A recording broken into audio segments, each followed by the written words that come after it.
York, the Senior Vice President and Global Tech Executive, the 1% of the 1% in this position at Bank of America to moderate the Women in Engineering Leadership panel.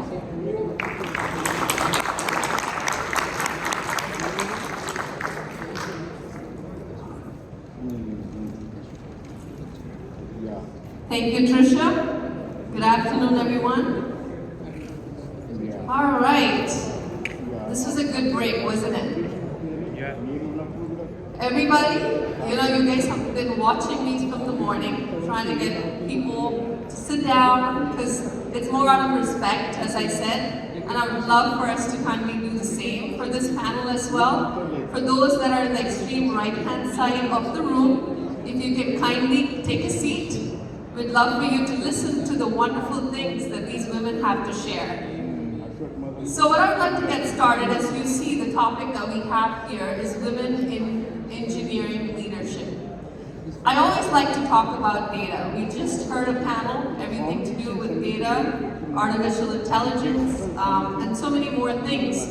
Did you know in the United States, women make up about 14% of the engineering workforce?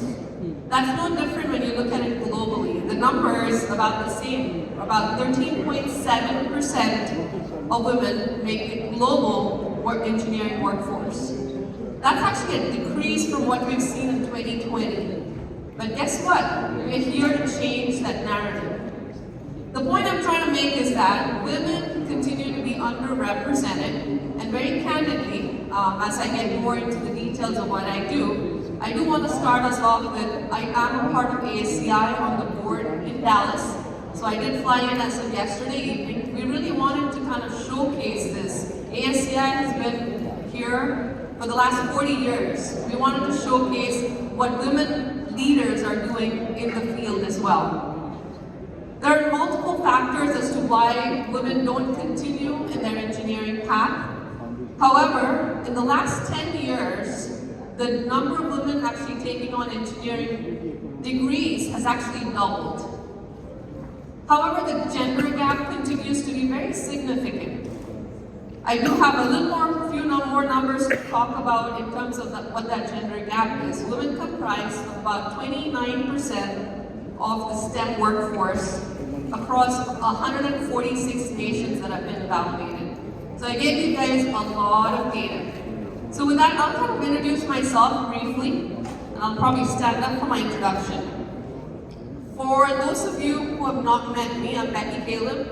I am the head of cash servicing technology for Bank of America. And when I say cash, it's everything cash across ATMs, financial centers, commercial cash vaults. You're talking about cash transactions as well as cash transportation. So anywhere there is a cash transaction that happens in any of our channels, my teams are involved from a technology perspective. I do have teams across probably 10 different locations across the globe, and I have been with the company for over 16 years. I do a lot of other things, as you might see on the slide up here, but we'll be talking a little more about that in detail. But without further ado, I would like to introduce you to our amazing set of women panelists here.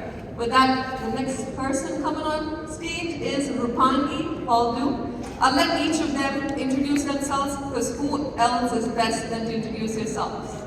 Go ahead.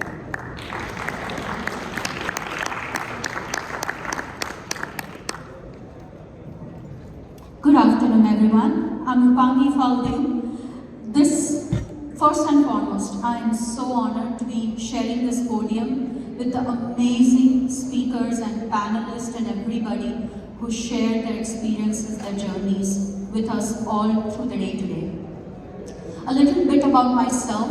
I came to USA back 21 years back, and I came here to make an impact, not just for myself, but the family that trusted me and they sent me here. And so, over the years, and we'll talk about our journey, as Becky said, I serve as an environmental director for oil and gas company in the world capital of energy, which is Texas. So like Becky, I also flew in from Dallas yesterday. Other than just serving on in this industry for years and being in the center of making change, I also serve as the on the ASEI board for Dallas chapter. So if you have friends in the DFW Metroplex Dallas Fort Worth, make sure that they connect with me and Becky. We are looking to grow our chapter. I also serve on the UT Austin Energy Center, a center that was set up by the Senator K. Bailey Hutchinson. And our primary objective is to educate not just students but professionals at every phase of their career to help them understand the importance of various energy sources. And yeah, excited to share our stories with you. All right, thank you, Rupani. I'd like to bring on board another leader here who is Divya Ashok.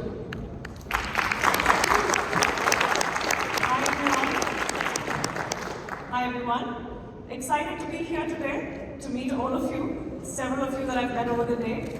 My name is Divya. I, until recently, was the CEO of AI Research at Salesforce. Had the opportunity to engage with many of you in the student track. I've been an executive for almost 2 decades now, gosh. But that said, I've also been very passionate about women and inclusion. Way before DEI became an industry term. And I'm currently on the national board of ASEI, and I advise a few startups. Looking forward to engaging with all of you. Thank you. All right, thank you, Divya. Now, last but not least, over to Priya Shastri.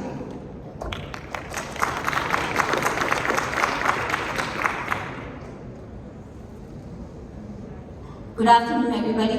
My name is Priya Shastri, and I have been in the software industry for about 18 years. And I think the most hardest part is surviving there.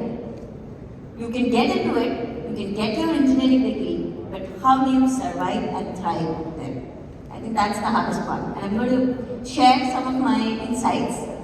Besides being an engineer at Geico, I'm also the treasurer of the WIT Network Northern California chapter, which we launched recently. And we have a big fall mixer event in the Bay Area in San Jose on October 17th.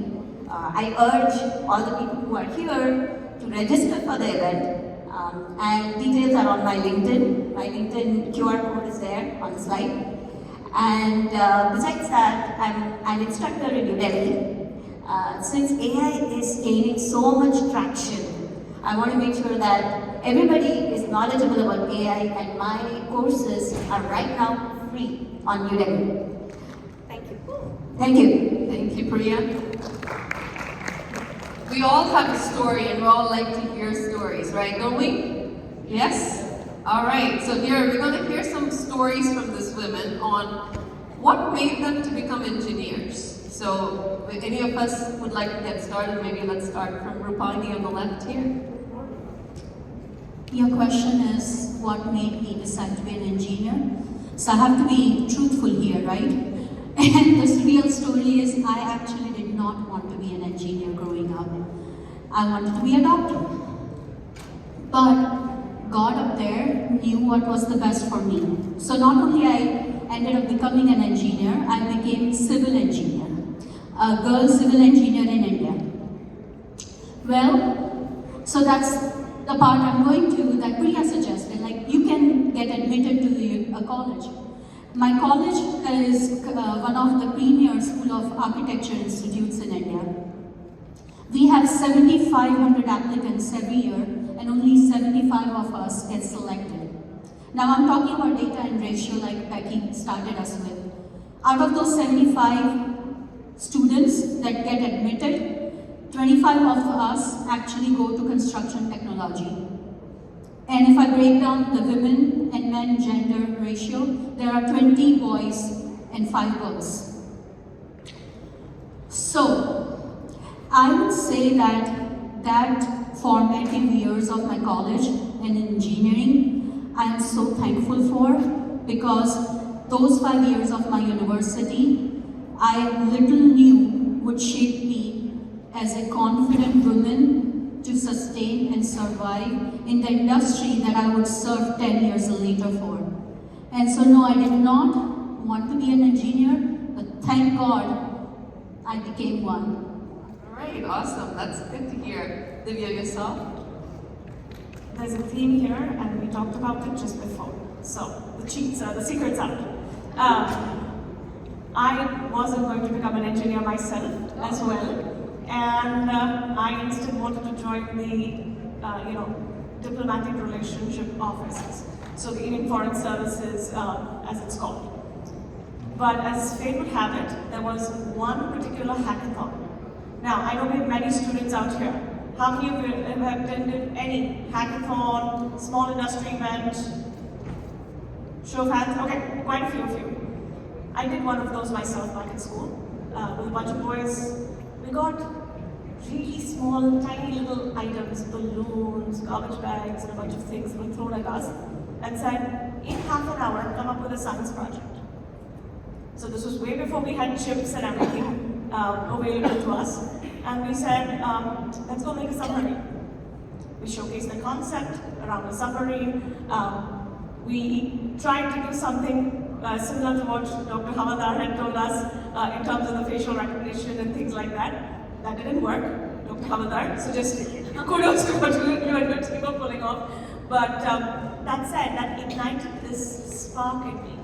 How do you problem solve in a pressure-crunched environment? And how do you do it as a team? So no one person stands out, but as a team we can stand out. And that sort of started my sojourn into engineering. Wow, you guys really see the theme, right?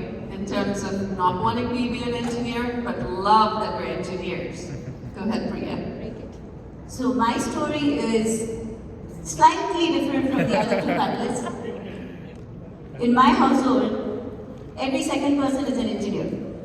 And I have a twin brother. He wanted to be an engineer. And I studied all through with him. So I also wanted to be an engineer. And my father, when he was working, he brought an IBM laptop home. This was way back in 1985. And the only thing that me and my brother used to do with it is to play the bouncing ball game. So you have to make sure that the ball doesn't hit the ground. If it hits the ground, you lose in 3 chances. And our goal was to get the highest score. So that is where I started thinking, how is this game made? What language is it being written in? And I started coding in BASIC. I don't know how many of you know BASIC here. I know this Gen Z doesn't know. But thank you for raising your hand. So it all started there. And then, when it came to passing high school, getting into engineering, my top 3 choices, guess what, were all computer science. Fortunately, I got into one of the good colleges for computer science in Mumbai. And then I continued further, did my master's here in Virginia Tech. And then there was no looking back. But the key thing to remember is entering into engineering is just the kindergarten of your life.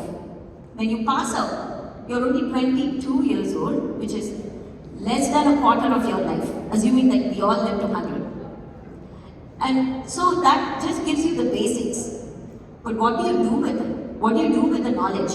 What do you do with the hard work that you put in the 4 years? Provided you really put in some good hard work in the 4 years of engineering. That is what will shape you. And that is what will help you thrive in engineering. And that works for both women and men. For women, getting into engineering is easy, but surviving there is slightly harder.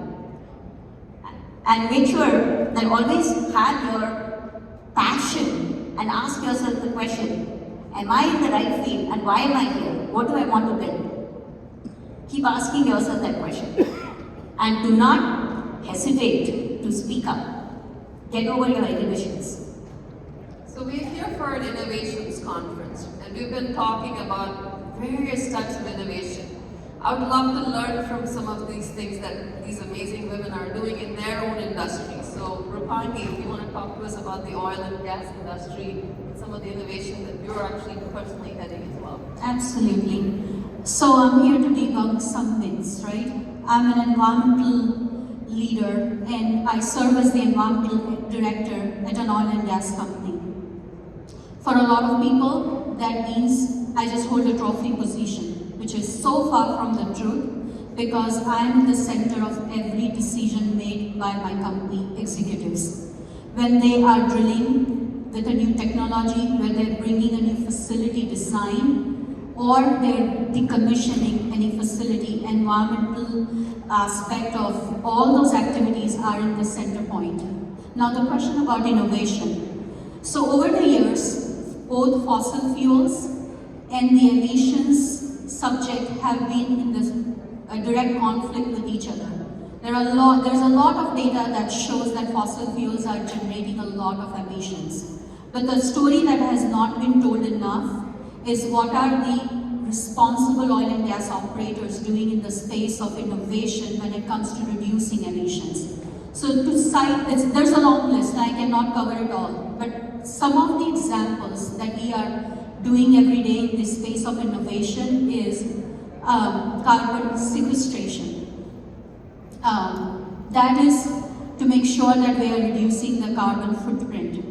Second, detecting emissions. So if you don't know what you're emitting, you're not able to reduce it. And so a lot of activity happening in the space of leak detection. For all those space scientists in the room, they're still here. And this is public data now because the UN is launching satellites. Google is working towards bringing all that satellite data of emissions footprint to Google, like publicly available data. We as an oil and gas operator and me as the leader in my own space, we are actually already taking that data and working towards the reduction of emissions. So it is a very interesting space, and so I encourage the students in this room to look into being a part of this change. Because as Mahatma Gandhi says, be the change you want to see in this world. So be a part of that movement. And innovation is the key to it. And I also think the panel right before this when Murali was talking about the banking and services industry, which I'm a part of, I can very much relate to all of the use cases that they were talking more from AI and generative AI. It's something that I do within my own field from a cash servicing perspective. A lot of us say, hey, is cash really being used? Very candidly, there has been statistics in that as well. Like between the ages of 45 and 75 in the American population, about 70% of the people use cash. And that's a large number. So when you're thinking about innovation, it's about still kind of keeping those channels very much alive, but really trying to digitize, automate, and modernize any channel that you're associated with. Examples of some of that, what we're doing is, we talk about cash bags. I kind of mentioned this to some of the folks that I was talking to earlier. When we drop off cash bags at an ATM, yes, we're really talking cash bags. When you watch movies and heists, you actually see a cash bag that's kind of being, taken away or stolen. That's really how money gets dropped off at ATMs and financial centers today. We are in an age of AI, we're talking about all of this modernization, but until recently, we did not have bag level tracking that was done. And most recently, we are actually kind of getting into what we're calling as cash in transit tracking that has been developed that helps us to get almost close to real-time tracking. So we know exactly where cash is at as it's being transported. Within Bank of America, we deal with over 21,000 ATMs and almost 14,000 financial centers. So in terms of volumes, anything that I'm talking, just like detection, is volume and scale. So this really is huge when you talk about the same armored carriers being utilized by all of your other financial institutions. So it's much more than you yourself as your own company, but how are you impacting others in that journey as well? So I know, Divya, you mentioned that you were a COO, and you pretty much have done a lot of different things from that perspective. So what does it mean to be a COO? And help us to learn more about, that leadership position itself. That's a loaded question. There's a lot of things to it. So to start off with, I think Murali called out Dreamforce. It was just last week or this past week. One of the largest conferences in the tech industry. I've been in this industry. I can talk CRM until you sleep, or stay awake with me. But to me, it's about being customer-centric. As a COO, you are not only helping teams come together and collaborate, but you're also starting to think about how do you get to your customers. AI is a fast-changing field, as Murali, Anuj, and the rest of the crew talked to us about. But it's also about how do you take that transformation to the next step. The reason we had a student track here today, as a simple example, is because we wanted to help the majority of our audience today. You students, most of you have said you want a job.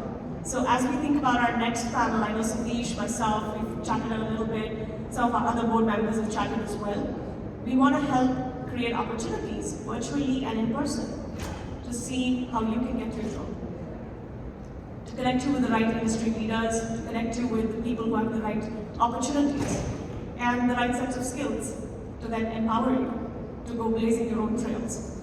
So that, to me, in a sense, is the job of a COO. Get shit done, people. Sorry. All right, wow, that was powerful for sure. I also know, as I was talking to these women and as we were literally wanting to figure out what do we want to leave with you as something that you will remember. It's not about, yes, for women representing, all women, but it's more about showcasing what can be achieved through motivation, through really kind of staying in your field as you have to navigate your day-to-day struggles. So I know Priya here had mentioned she had kind of moved between hardware and software, so I'd love to kind of learn a little more about what she's done from that perspective and how she's kind of led to where she is today. Thank you, Rebecca, for that question. So I started off in Sun Microsystems way back in 2004.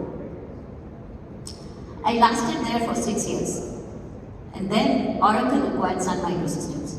I lasted there for 6 more years. I went on from the hardware division to the software division, all the while getting promoted every 3 or 4 years. That's what happens in a typical engineering career. But you know what innovation is? Innovation is about working on yourself. What have you done every 3 to 5 years? Remember the exit strategy that the panelists spoke about in the afternoon? He said, don't wait for more than 5 to 7 years to find out if you won or lost. I think it was Ram Rao who said, find out what is your exit strategy from day one. I think in your careers, you're supposed to innovate the same way. Have a goal in mind and find an advocate. Now, an advocate is not someone who says good things on your face. An advocate is someone who tells you that this is where you went wrong. Correct it. And the only key to thrive in engineering is to listen and be very sincere in taking negative feedback. If you are honest to yourself and listen to negative feedback and take it as a blow to yourself, you will work on it. On the other hand, if you're arrogant and you think that I know everything and this person who is giving me the negative feedback is not good enough, that is the beginning of the downfall. I would say always take negative feedback and listen more to thrive for a longer engineering career. Because you will realize that all your mistakes that you made are much less expensive when they are caught earlier. If they are caught at the end of the product life cycle, a software bug that got shipped to 1 million customers is difficult to roll out a patch and way more expensive than if I had invested in fixing that bug when it was in-house and when I listened to peer teams pointing fingers at my team that your team did not deliver. So always take negative feedback and listen more. Yep, I mean, you heard about not fearing failure as well. Because in all of this, We're never right almost every time the first time. And we have to be willing to learn, be a lifelong learner. I know all of us are in different positions, but it's all kind of to do with leadership. I do want to kind of emphasize on a few things. When you think about yourself as a leader, how do you get there to becoming a leader? Because I do see, even within my own company, a lot of women definitely stop at that mid-level of management. It's kind of more, I wouldn't call it out of fear, but there's a lot of factors that play into that.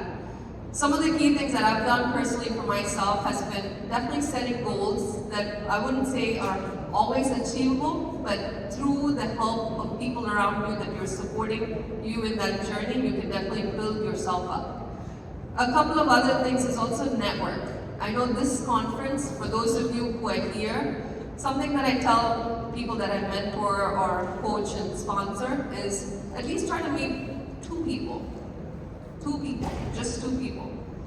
Reach out to them. It doesn't have to be the same industry. It doesn't have to be the same exact thing that you're working on.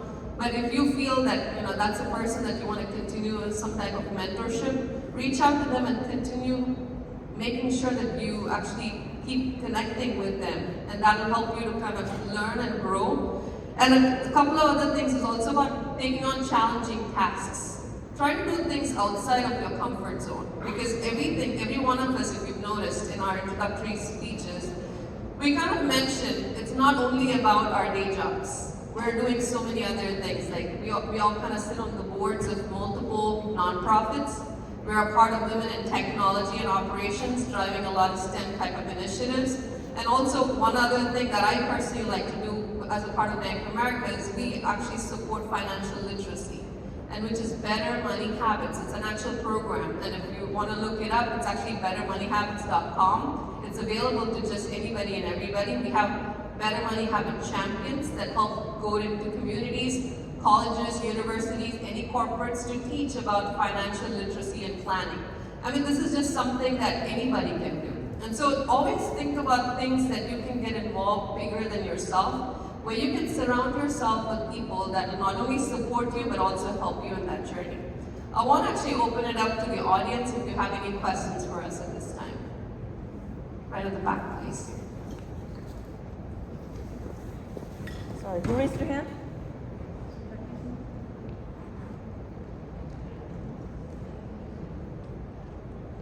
Hi everyone, I'm Shreya, and I have a question for all four of you. As a leader, how do you foster innovation in your teams, especially when it comes to creating sustainable and impactful engineering solutions? I'll go first. No idea is a dumb idea. That's exactly what I tell my team every single time. An idea doesn't always have to be this big, thought out process which actually has a prototype that has to be showcased. It's just a spark. It's just the smallest of things. Earlier on, I talked to you about this bag tracking idea. Very candidly, 2 years ago, I was sitting with my operations executive and I said, Amazon drops off packages every single day. They tell me where exactly it is in the process, and it actually comes to you on your phone right away. Do we have something like that for cash? It was just one question. That sparked the idea to work with the vendors that actually do that process. So that's pretty much what I tell my team, and we definitely have a lot of innovation challenges that we do throughout the year, at least 4 of them each year, in order for us to be able to work through. And we also try to diversify talent. And what I mean by that is, I request my teammates to go and participate with other teams within the company so they can not only learn through that networking, but also can actually, co-create as well. Anybody else wants to add? I think you said it all. You read our minds. Actually, I'll add one more point to what you said. It's also about resilience. On a day-to-day basis, there are going to be multiple failures, some small, some big. At the end of the day, innovation is all about overcoming that fear of failure. Courage is not the absence of failure, but being able to go through it. Because at the end of that tunnel is success. And if nothing else, we are here as proof of that. And we continue to fail and try every day. I'm sure these ladies will agree. I'm sure everybody here who's a leader will agree. So it's all about building that resilience to say tomorrow is another day, and you continue the good work. All right, one last question, and I think we'll close it up. Go ahead, Sept, Morella.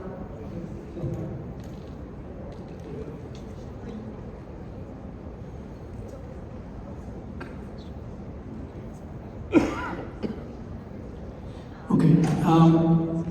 One of you mentioned about the type of engagements that you are doing your day professional life, and you are doing additional work. All of these, the board member activities. And one thing you did not mention is you are also probably taking care of the children, or some of you are mothers. Now, how do you manage the work-life balance? Because the most important point is, as per the industry studies, as you also mentioned, getting into industry, engineering industry is easier, but maintaining and growing is much more difficult. And there are actually some of the people are dropping out because of the family life to support other reasons. So how are you managing the work-life balance, and what is your message to the next generation? So I think the message is simple: lean in. It's making sure you create an ecosystem, a support system, whether it's at work or at family. You mentioned we are mothers of children, and we are, but we are parents. And so there's another parent also who's taking care of our children right now as we are sitting here in front of you. And I think just leaning on that concept, whether you create that ally at your home front or even at work, I think can make sure that you sustain and succeed. And one thing I'd like to add is I always like to tell my children what I do. I share with them every much of the detail that they need to know. I have a almost 13-year and 11-year-old, and I literally tell them, when I came for this conference, Mom is going to an innovation conference, for an engineering conference that's based on the work that I do, but it's also kind of building a better future for you. And so that's more about sharing that with that next generation, for them to understand in the terms that they can understand. And I still recall, my son was about 3.5, and somebody asked him, what does your mom do? He said data transformation. I was like, that was pretty awesome. When he was just born, about 3.5. So they still told me about it. So it was kind of one of those things that you talk to your children in the way that they can understand, and that takes them that a long way. All right, I think we have to round up here. Let's take one student. One more student question. Students will. Okay. So just, how Anuj stole words out of Murli's mouth, Murli stole words out of my mouth. I had the same question. Usually mothers are more closer to the children than father, personal experience, and that's how this experience resonates with my friends as well. So just wanted to know. And I got that. Thanks. You stole somebody's questions. So I know Tarika had a question too, so if we can take those 30 seconds to answer her.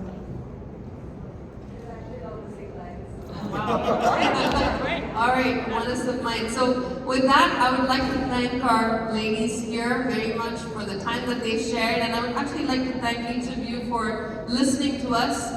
We are here supported by all of you, and really kind of wanting to kind of give back as a part of our journeys, right? So thank you so much.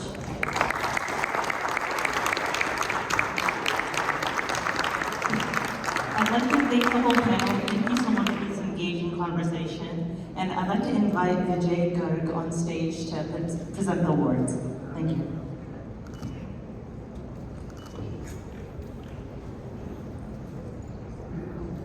He is one of our founding members.